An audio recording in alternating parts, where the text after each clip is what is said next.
Top 10 machines that wouldn't be legal if built today. They were too loud, too heavy, too dangerous to operate without a manual or a prayer. Some were created before the concept of emissions was recognized. Others ignored safety regulations on purpose.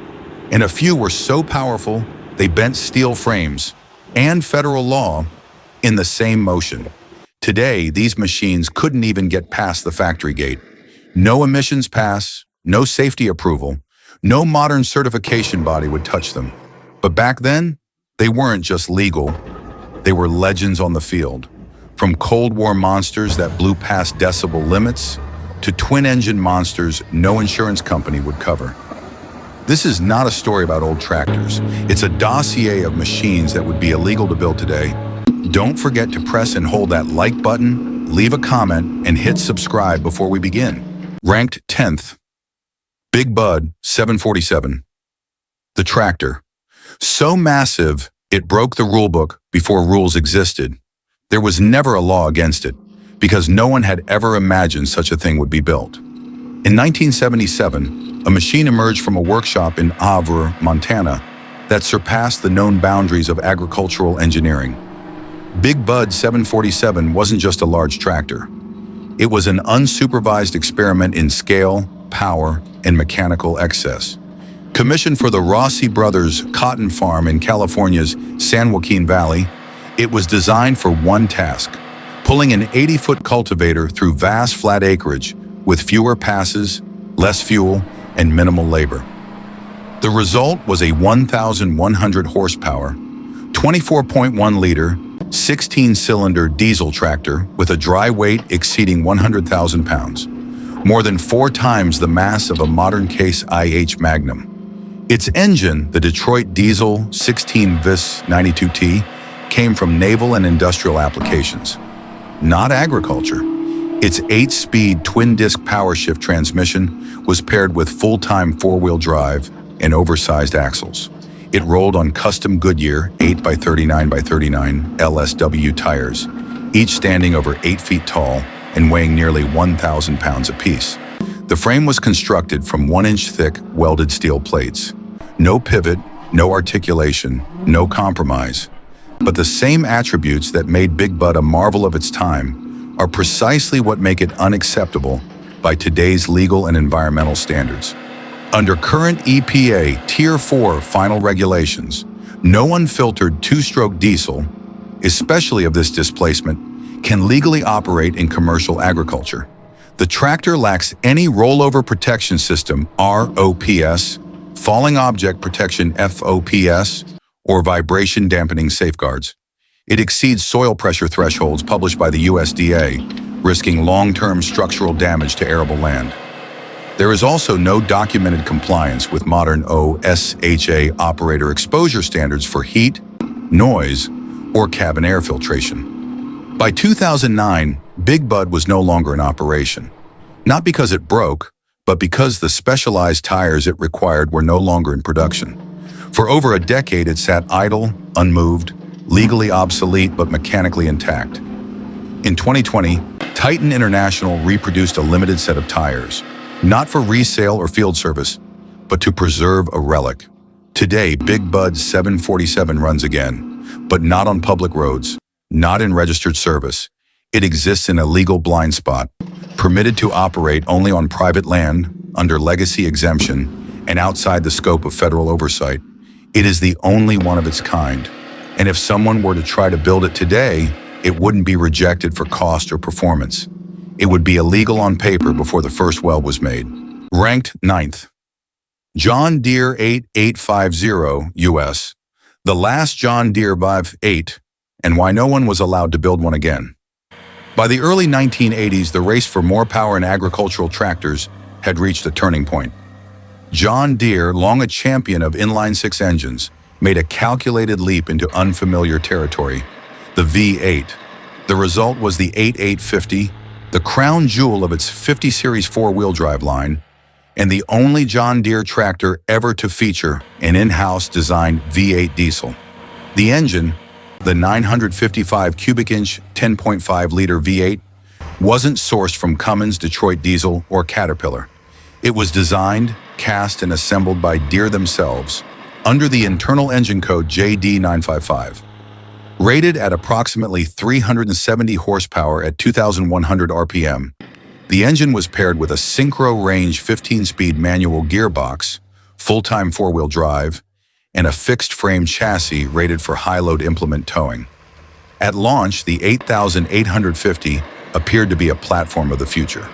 Its mission: support increasingly wide implements, deep rip plows, and high-speed air seeders on the vast open plains of the American Midwest and Canadian prairies. But within 5 years, a pattern emerged. One not of failure, but of engineered regret. The engine was non-turbocharged and non-intercooled, and it was built with wet sleeve cylinder liners that were vulnerable to cavitation and wall collapse. Field technicians across Illinois and North Dakota reported premature cylinder failure, inconsistent coolant pressure, and chronic overheating. By 2,000 to 3,000 engine hours, roughly half the expected lifespan, rebuilds were common. Deere dealerships quietly began offering retrofit packages, including complete engine swaps to Cummins N14 or 855 big cam engines, both of which are more robust and easier to service. Compounding the issue was parts exclusivity. Because the JD955 V8 was unique to the 8850, no third-party suppliers produced heads, blocks, liners, or manifolds for it.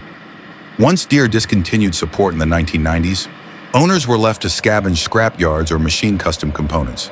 Even if the engine had survived economically, it would never survive regulatory time travel. The JD955 lacked any exhaust after-treatment system, no SCR, no DPF, no EGR.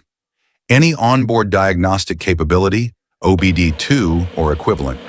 Any compliance with Tier 1, 2, 3, or Tier 4 emission standards. Its fuel burn rate, estimated at over 24 liters per hour under moderate load, exceeded modern carbon thresholds by more than 300%. The cab offered no rollover protection, no operator noise shielding, and no particulate filtration. It did not meet ASA-B standards S478 or S525 for operator protection or control layout. As of 2025, the 8850 cannot be registered for use in California, Washington, or Ontario without a written exemption.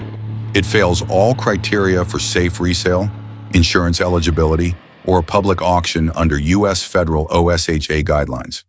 Still, a few dozen remain. Preserved on dryland wheat farms in Montana and Alberta, rebuilt with non-standard components and operated cautiously, not because they are efficient, but because their owners understand them better than any regulation does. Ranked 8th, Challenger M, T975E, built for the land, but too big for the law to catch. The Challenger M, T975E isn't outdated, it's not illegal, but it's already operating at the edge of what agricultural land and rural law can sustain. Rated at 650 horsepower, powered by a 16.8-liter 12-cylinder diesel, and weighing over 25 metric tons unballasted, the MT975E isn't just a machine. It's a mobile infrastructure platform.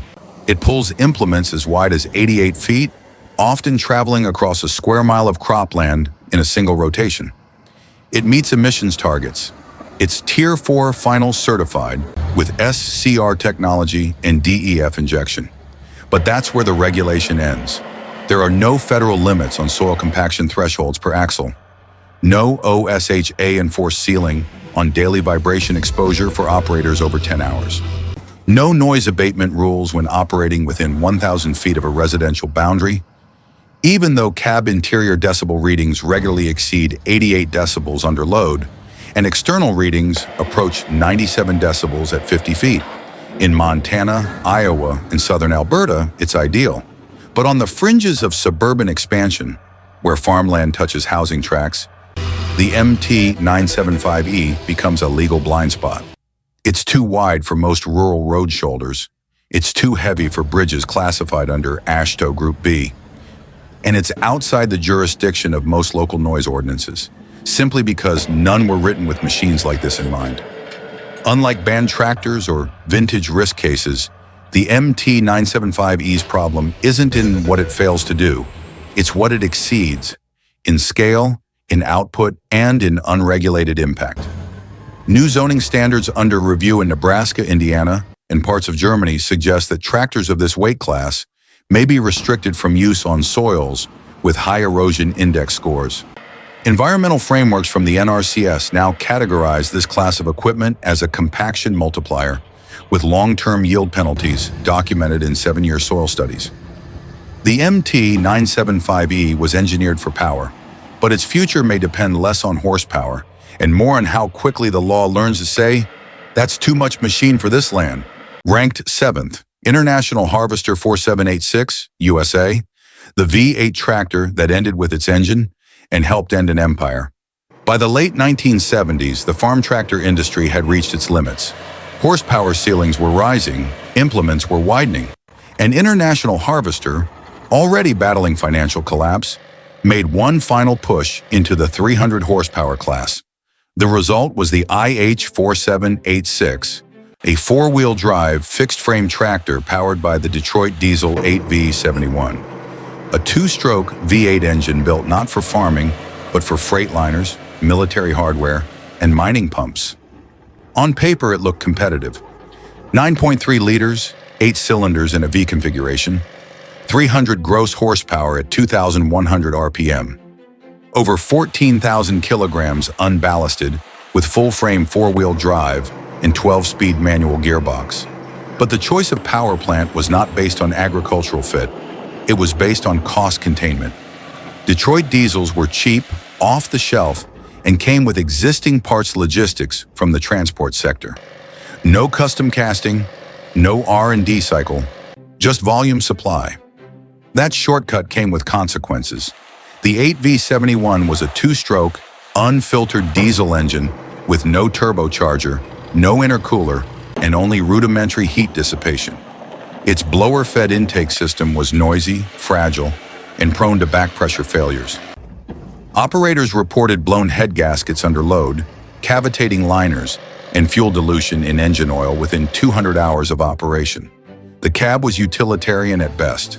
No ROPS, no air suspension, no decibel buffering. Cabin noise often exceeded 95 decibels, and heat load from the firewall made summer shifts intolerable.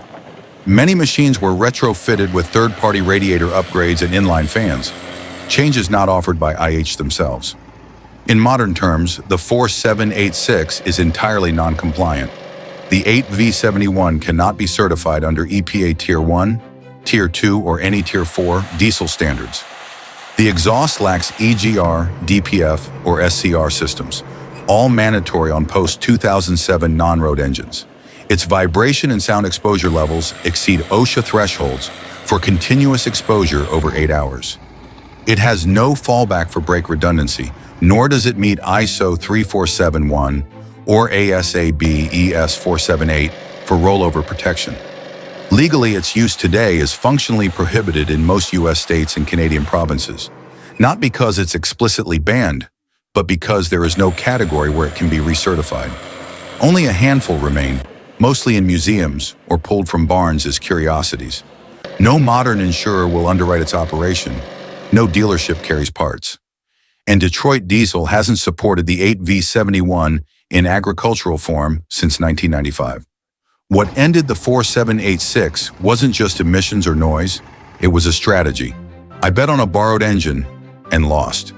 The 4786 marked not only the death of IH's high horsepower ambitions, but also contributed to the broader unraveling of the company's farm equipment division just 2 years later. If built today, the 4786 would fail, not because of what it is, but because of what we now know better than to allow again. Ranked 6th, Ford FW60. Raw power without protection. It was built to pull, not to protect. The Ford FW60, launched in 1977, was one of the earliest results of Ford's brief alliance with Steiger Tractor Company. Behind its blue paint and boxy frame was a Cummins NTC 855, a 14-liter inline 6-turbocharged diesel, churning out 330 horsepower, no electronics, no emissions control, and no hesitation under load. It was pure mechanical force. No computer-assisted steering, no telemetry, no cab pressure or filtration, just a massive power plant bolted into a pivoting frame, designed to operate in straight lines until the job was done. And it did the job well, in the right place, at the right time. But by today's standards, the FW60 isn't just outdated, it's legally indefensible. It lacks any ROPS or FOPS. The operator is fully exposed in a rollover or collision, any noise isolation with cabin levels exceeding 92 decibels for hours, any suspension causing bone-level vibration transmission over challenging terrain, any emissions compliance. The NTC 855, built before Tier 0, emits unfiltered NOx and particulates at rates over 3 times modern limits. On steep grades or muddy slopes, the articulated frame and center pivot can misalign under uneven load. Operators in the 1980s reported multiple tip-overs when towing wing tillage gear. No kill switch, no brake interlock, and no post-rollover containment.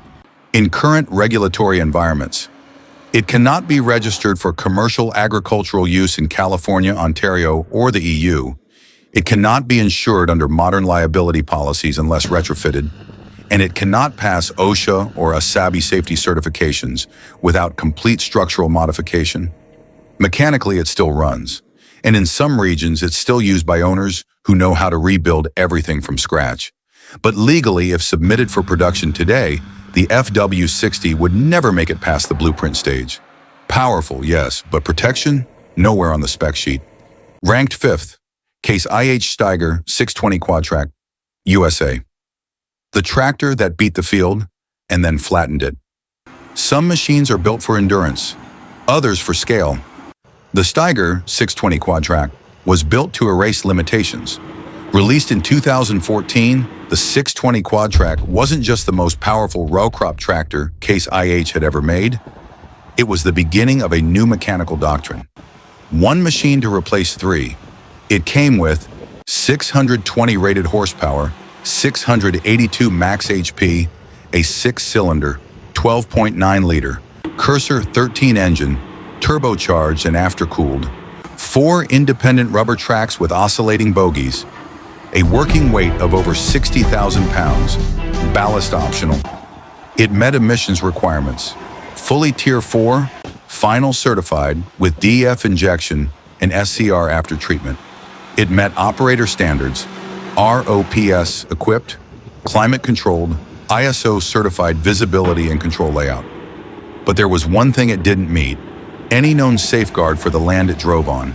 Under average load, the 620 Quadtrac exerts up to 16.5 psi of ground pressure, a figure that, on sensitive or tilled soils, exceeds the non-recoverable compaction threshold by more than 30%. Unlike wheeled tractors, the track system distributes weight evenly across the vehicle, but it also applies constant pressure, even when idle.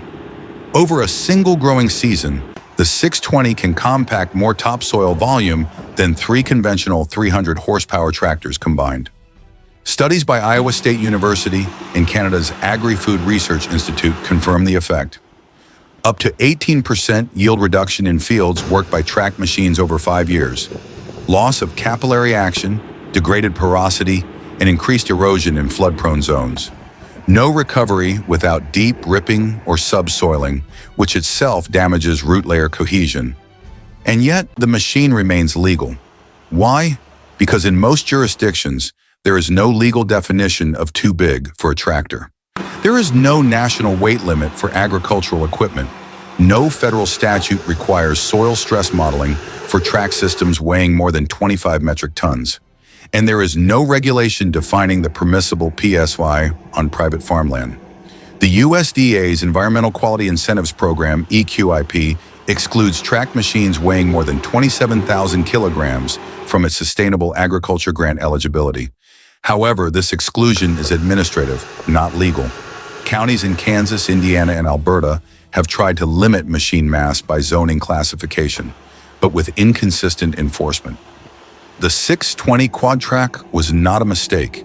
It was a triumph of engineering over mechanical inefficiency, but it revealed a deeper problem.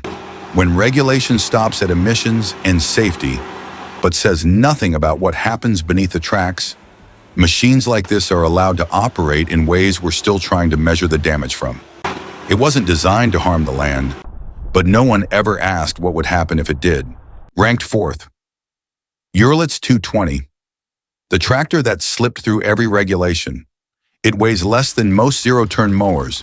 It costs less than a new ATV, but the Uralets 220 isn't a toy. It's a machine that exists in legal limbo. Manufactured in Russia and sold across the post-Soviet bloc, the Uralets 220 is a 22-horsepower diesel tractor designed for small plot agriculture. It utilizes a two-cylinder engine derived from early Chinese models, featuring minimal emissions control and no electronic monitoring. The frame is made of stamped steel, the gearbox is unfiltered, and the wiring is basic. There are no sensors, no diagnostics, no safety architecture, and that's precisely why it's a problem. For years, small batches of Uralets tractors made their way into North America through gray market importers and auction sites. No EPA sticker, no Department of Transportation certification, no rollover structure, no verified emissions or noise level data. However, due to its size and classification as an off-road utility vehicle, it escaped scrutiny. Some were sold in crates with final assembly to be done by the buyer.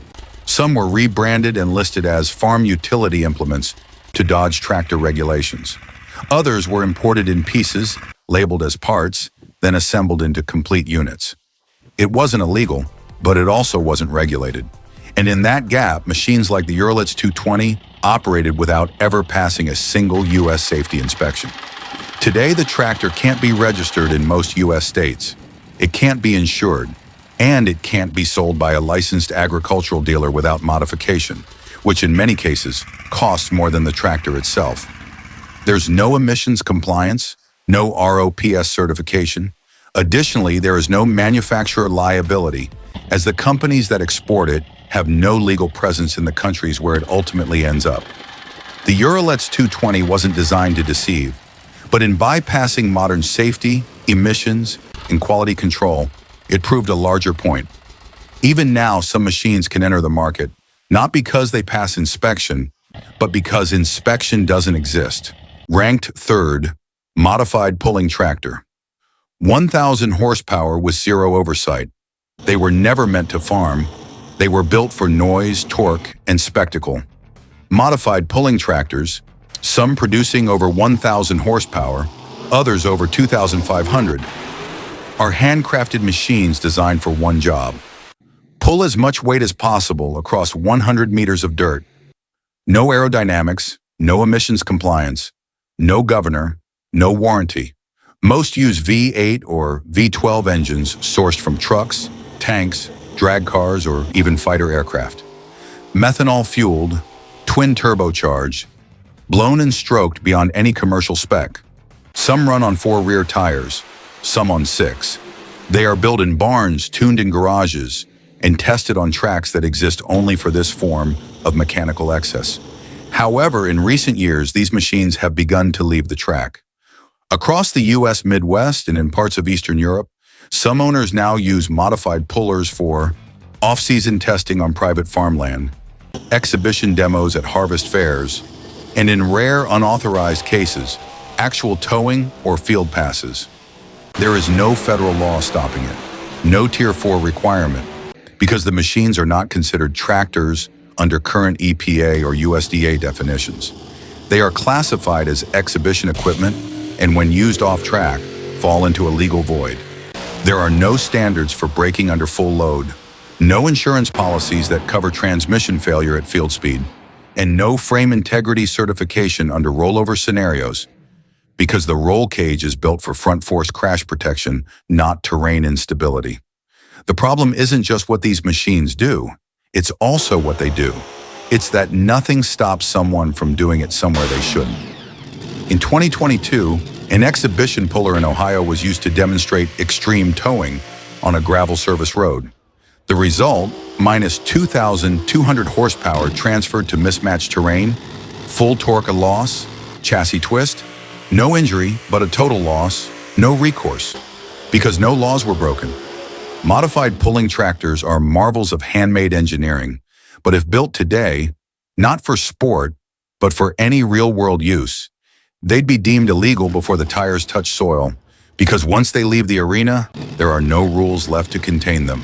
Ranked second, Versatile, 1150. 2 V8s, zero legal room left.